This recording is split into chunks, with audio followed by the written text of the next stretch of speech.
हमने देखा था गोकू अपने डीमन फॉर्म में आने के बाद बेकाबू हो जाता है। उसको फर्क नहीं पड़ रहा था कि सामने कौन है, बस उसके सर पे खून सवार था। वो सुप्रीम डीमन बोलता है कि इतनी पावर मिलने के बाद भी मैं सेन से नहीं हार सकता, मुझे कुछ ना कुछ करना ही होगा।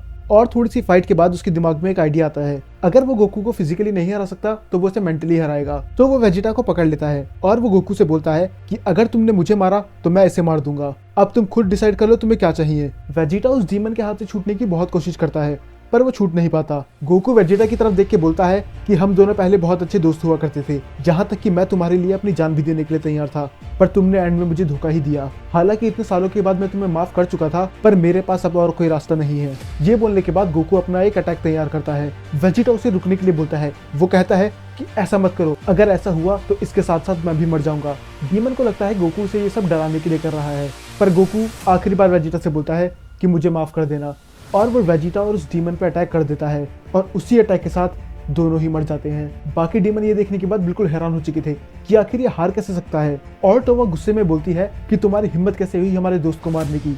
वो उस पर अटैक करने जा ही रही होती है, पर तभी सभी डीमंस को एक आवाज सुनाई देती है। वो आवाज होती है डीमन किंग की। डीमन किंग बोलते हैं तुम जल्दी वापस आ जाओ, तुम उसको नहीं हरा सकते, और वैसे भी तुम्हारा वो दोस्त मरना ही डिजर्व करता था। अगर गोकू उसे नहीं मारता तो मैं उसे अपने हाथों से खुद ही मार देता, क्योंकि वो नेक्स्ट डीमन किंग बनने की सोच रहा था। टोवा गुस्से में बोलती है कि इस मॉर्टल ने हमारे दोस्त को मार दिया, क्या आप अभी भी चाहते हैं कि इसका बेटा डीमन किंग बने? डीमन किंग अपने मन में सोचते हैं कि नेक्स्ट डीमन किंग तो कोत्सुगो होना चाहिए था, पर अब गोकू उससे ज्यादा पावरफुल है, पर मुझे नहीं लगता कि वो मेरा ऑफर एक्सेप्ट करेगा। आखिर इतना सब होने के बाद बाकी सारे डीमन पुतले की तरह खड़े हो जाते हैं, क्योंकि वो जानते थे कि वो मिलकर भी गोकू को नहीं हरा सकते। पर टोवा का दिमाग खराब हो चुका था, वो ये मानने के लिए तैयार ही नहीं थी कि आखिर एक मॉर्टल ने एक सुप्रीम डीमन को कैसे हराया। और टोवा ही वही थी जिसने बाकी डीमंस को मना करा था कि गोकू को जान से न मारे। और वो बोलती है कि अगर मैंने उस दिन उन सबको नहीं रोका होता तो आज तुम यहाँ नहीं होते। पर गोकू से इग्नोर करके चली जाता है, और वो इतना पावरफुल था कि उसके चलते चलते ही आसपास की जगह डिस्ट्रॉय हो रही थी, और वो टोवा की सारी बातों को इग्नोर कर रहा था, जैसे उसे पता ही नहीं था कि वो इधर खड़ी भी है। अब वो इतना अपमान सहने के बाद गोकू पे अटैक करती है, पर एक भी अटैक गोकू को लग नहीं रहा था। उसे लग रहा था कि उसके निशाने चूक क्यों रहे हैं। गोकू वो सारे अटैक डॉज कर रहा था, और वो ये सब इतनी स्पीड से कर रहा था कि बाकी कोई देख भी नहीं पा रहे थे। अब टोवा अपने सबसे पावरफुल अटैक का यूज करती है। ये एक ऐसा अटैक था जिसे वो अपने से पावरफुल अपोनेंट को मारने के लिए यूज करती थी, और ये अटैक कभी भी फेल नहीं हुआ। और वो बोलती है कि मैं तुम्हारे साथ साथ तुम्हारे बेटे को भी मिट्टी में मिला दूंगी। अब गोकू बिल्कुल चुप नहीं रहता। वो बोलता है कि मैंने तुम्हें बहुत मौके दिए जिंदा रहने के, पर अब तुम अपनी सारी लिमिट्स क्रॉस कर चुकी हो। मन ही मन में ये टोवा भी जानती थी कि वो उसे नहीं हरा सकती। उसका शरीर पूरा डर के मारे कांपने लग जाता है, वो भी बस इसीलिए क्योंकि गोकू उसे देख रहा था।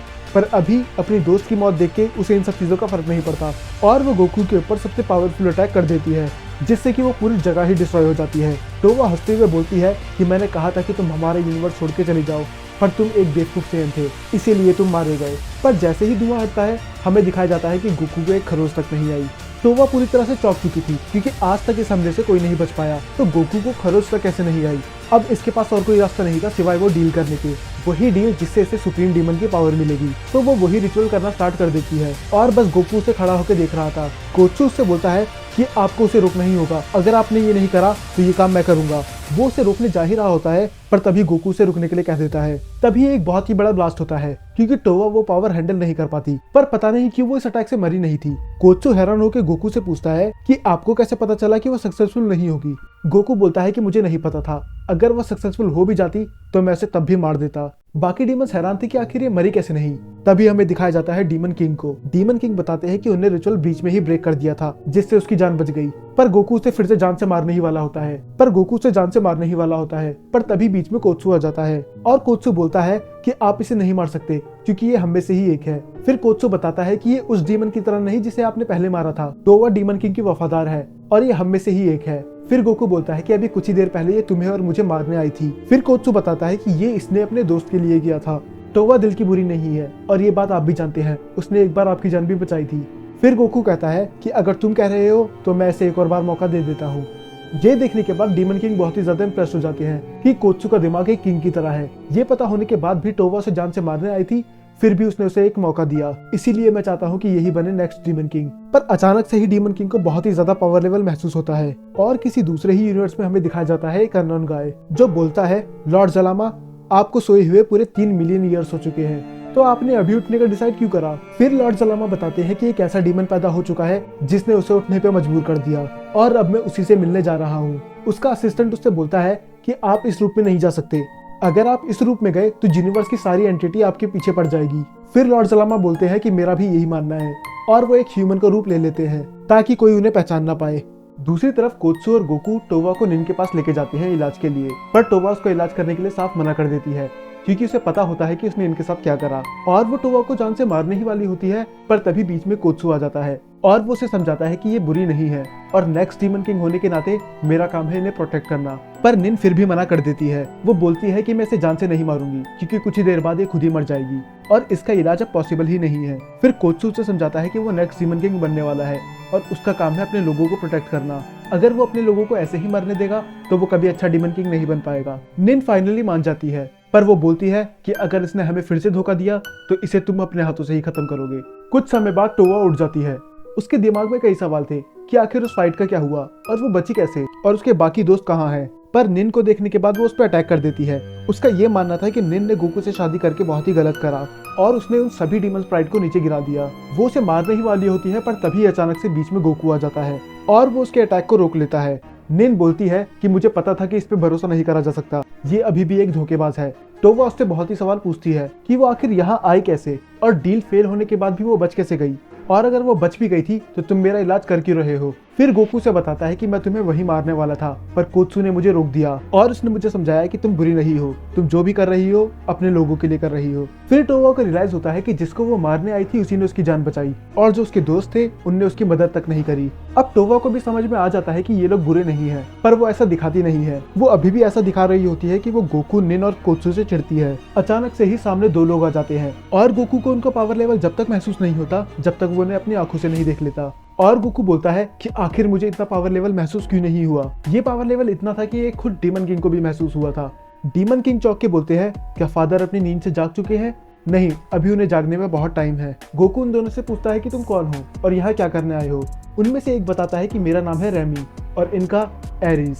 लॉर्ड जलामा ने अपना नाम भी चेंज कर लिया था ताकि किसी को पता ना चले। गोकू को पता चल जाता है कि ये झूठ बोल रहा है क्योंकि आज तक डीमन किंग ने किसी भी एरीज का जिक्र नहीं करा और ऐसा हो ही नहीं सकता कि डीमन किंग मुझे इतने पावरफुल बीइंग के बारे में ना बताएं। और एरीज बोलता है, क्या तुम ही वो नए डीमन हो जिसकी चर्चा पूरे यूनिवर्स में चल रही है? और वो आगे बोलते हैं, गोकू तुम बहुत बदल चुके हो, तुम यहाँ आए थे डीमन किंग को मारने के लिए, पर अब तुम उनके वफादार नौकर बन के रह गए। सभी लोग ये सुनने के बाद हैरान थे कि आखिर ये बोल क्या रहा है और गोकू मन में सोचता है कि मैं डीमन किंग को मारने आया हूँ, ये बात बस मुझे ही पता थी। तो आखिर ये बात इसे पता कैसे चली, यहाँ तक कि इसके बारे में मैंने आज तक निन को भी नहीं बताया। गोकू बोलता है कि तुम सच सच बताओ कि तुम कौन हो, वरना तुम मेरे हाथों से मारे जाओगे। ये बहुत ही मिस्टीरियस है, मुझे इसके अंदर कुछ अलग ही पावर लेवल महसूस हो रहा है। निन को भी ये पावर लेवल कुछ ज्यादा ही जाना पहचाना लग रहा था, पर वो कभी इससे मिली नहीं थी। वो एक अनजान होने के बाद भी बहुत ही जाना पहचाना था। अब गोकू उस पे अटैक करने जाता है। एरीज बस पिट ही रहा था। टोवा बोलती है कि ये जितना पावरफुल दिख रहा है उतना है नहीं। तभी रेमी उसे बीच में टोक के बोलता है कि वो बस खेल रहे हैं और तभी एरीज बस अपने एक फ्लिक से ही गोकू को बहुत दूर जाके गिरा देता है। वो फॉर्म जिसने डीमन किंग को सरपास कर दिया था वो एरीज के सामने नहीं टिक पाई। ये देखने के बाद निन भी डर चुकी थी। वो बोलती है कि अगर ये डीमन किंग से ज्यादा पावरफुल है तो कहीं ये। इतने में ही गोकू खड़ा हो जाता है। निन उसे रोकती है और बोलती है कि अगर ये वही है तो तुम इसे कभी नहीं हरा सकते। और गोकू बोलता है कि मैं इसे जान से मार के ही रहूंगा। कोत्सू, टोवा और निन तीनों ही इसे रोकते हैं क्योंकि वो सभी जानते थे कि गोकू उन्हें नहीं हरा सकता, पर फिर भी गोकू उस पर अटैक करने जाता है। पर इसी बीच में डीमन किंग आ जाते हैं। डीमन किंग बोलते हैं कि बहुत ही समय बाद मुलाकात हुई भाई। ये सुनने के बाद निन का डर यकीन में बदल जाता है कि यही है लॉर्ड जलामा। और तभी लॉर्ड जलामा अपने असली रूप में आ जाते हैं। टोवा भी बोलती है कि मैंने पहली बार दो गॉड्स को एक साथ देखा है, मैंने इनके बारे में बस सुना ही था। और डीमन किंग बोलते हैं कि तुम इन सबको छोड़ दो, तुमसे मैं लड़ूंगा। डीमन किंग जानते थे कि गोकू पावरफुल है, पर उन्हें यह भी पता था कि अभी वो इतना पावरफुल नहीं हुआ है कि वो जलामा को रोक सके। डीमन किंग अपनी पावर इंक्रीज करने लग जाते हैं और ये पावर लेवल पूरे मल्टीवर्स में महसूस हो रहा था। पर इतनी पावर इंक्रीज करने के बाद भी वो जलामा के एक पंच से ही गिर जाते हैं और जलामा बोलते हैं कि तुम अभी भी पहले की तरह लूजर ही हो। तुम कभी भी एक अच्छे गॉड नहीं बन सकते। और जलामा बोलते हैं कि अगर तुम्हारा डीमन किंग ही इतना वीक है तो अब तुमसे लड़ने का कोई मतलब बनता ही नहीं है। और लॉर्ड जलामा वहां से चले जाते हैं। रैमी उनसे पूछता है कि आप सच में डीमन किंग से ही लड़ने आए थे। फिर बाद में जलामा बताते हैं कि वो गोकू से ही मिलने आए थे, पर अभी वो उतना तैयार नहीं है और देख लेना वो एक दिन तुम्हें भी सरपास कर देगा। कोत्सु बोलता है कि हम मिलके भी उन्हें नहीं रोक सकते। फिर टोमा बताती है कि पूरे मल्टीवर्स में बस एक ही ऐसा है जो उसे रोक सकता है, गॉड का तीसरा बेटा और इन दोनों का बड़ा भाई। गोकू पूछता है कि फिर डीमन किंग ने उसके बारे में कभी बताया क्यों नहीं। फिर निन बताती है कि वो इन दोनों से भी पावरफुल है और उनका इन सबसे कुछ लेना देना नहीं है, तभी डीमन किंग उनकी कभी बात करते नहीं है। फिर गोकू पूछता है कि वो मिलेंगे कहाँ। फिर निन बताती है कि इसका जवाब बस डीमन किंग जानते हैं। आखिर लॉर्ड जलामा यहाँ आए किस लिए थे और उनने बाकी सबको जिंदा क्यों छोड़ दिया, और इनका तीसरा भाई कौन है जो इनसे भी ज्यादा स्ट्रांग है। ये सब आपको देखने के लिए मिलेगा अगले एपिसोड में, जो बहुत ही जल्द आ जाएगा। जब तक आप बाकी के एपिसोड देख सकते हैं। प्लेलिस्ट का लिंक डिस्क्रिप्शन में है।